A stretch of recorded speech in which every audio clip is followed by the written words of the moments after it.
what I want to talk about today is a different model for core business strategy. And the endeavor that I've been working on with Harvard Business in this book project for the last year and a half is to define this, to create a guide for instigators to go and change industrial society, modern American business, and global business as we know it. And what I'll cover is this idea of setting North Star goals, moving beyond BHAGs, big, hairy, audacious goals, talking about transparency, engagement, and networks. There'll be no slides. And a conversation about blue, a different framework beyond green or particularly environmental strategy alone as a way of powering or empowering a business. Thank you. Yes? Better, okay. And I'll talk a lot about poultry. I stopped eating meat again this year, and for some reason it's, I don't know. So when you cut the head off a chicken, it runs around for a long time, a little while. Has anyone ever seen this? I haven't. I've been told this. But no one would say that chicken was healthy. Look, it's running around. It must be healthy. No. That's a death spasm. And what I suggest to you is that we've experienced a lot of death spasms recently in business. The derivatives market and the financial service industries was the death spasm of the financial services industry. The housing boom of building the tract homes for no mortgage finance, no reasonable mortgage finance, was the death spasm of the housing industry as we knew it.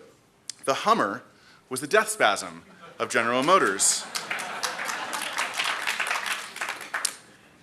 But to be self-aware, we have to ensure that the green bubble we've just come through is not the death spasm for the LOHAS movement. And it is a threat. And it would be unwise of us to live in a world where we assume that can happen to us because we represent the future. $300 organic bamboo sheets are probably not sustainable as a way of growing a market segment and are probably much like the Hummer was for GM.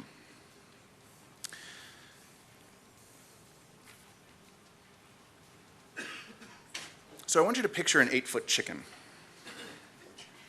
You got it? 8-foot chicken? And now picture that chicken attached to a table by its neck with a bicycle lock. And then picture those 8-foot chickens attached by their necks to tables across the world in Trafalgar Square, in Paris, in New York.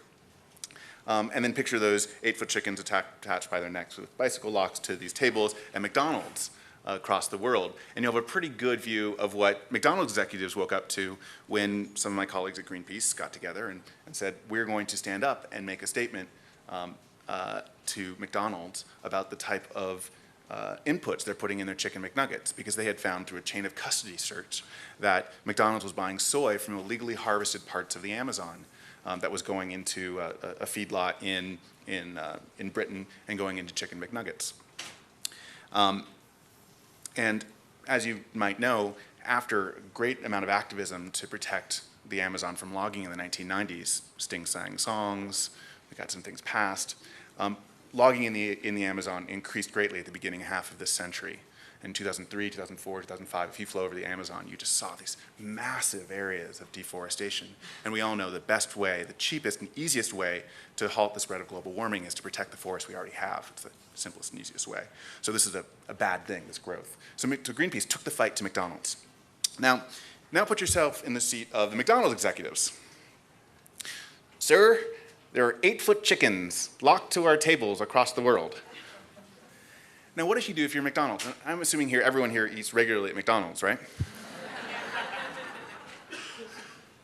So McDonald's probably typically would go and call the lawyers and start, call Burst and Marsteller and defame the chickens. Whoever listened to a chicken, 8-foot chickens are dumb, whatever.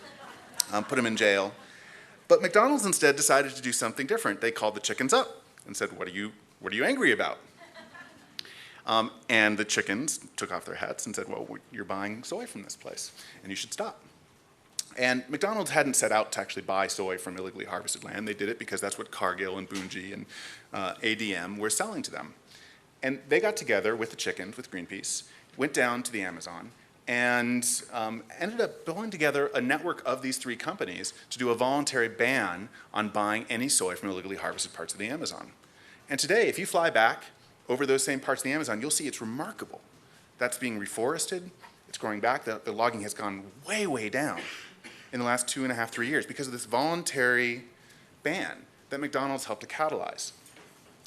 And the reason I'm mentioning it is that it's a new model for the way that a business actually works. Instead of being blind, as most industrial corporations have been, to the type of external challenges that are facing them, they actually said, we're going to be a little more flexible, we're going to listen, and we're going to react. And what I'll suggest to you is that that means that McDonald's is probably a company to bet on. And I would not be surprised if 10 years from now, you might be eating there, because they're beginning to learn from the outside. And businesses that will exist in the next century, that are going to be able to change and understand that there's too much fat, that there's not enough local products, that they're not in touch with their local communities, will not survive, and the market will spit them out.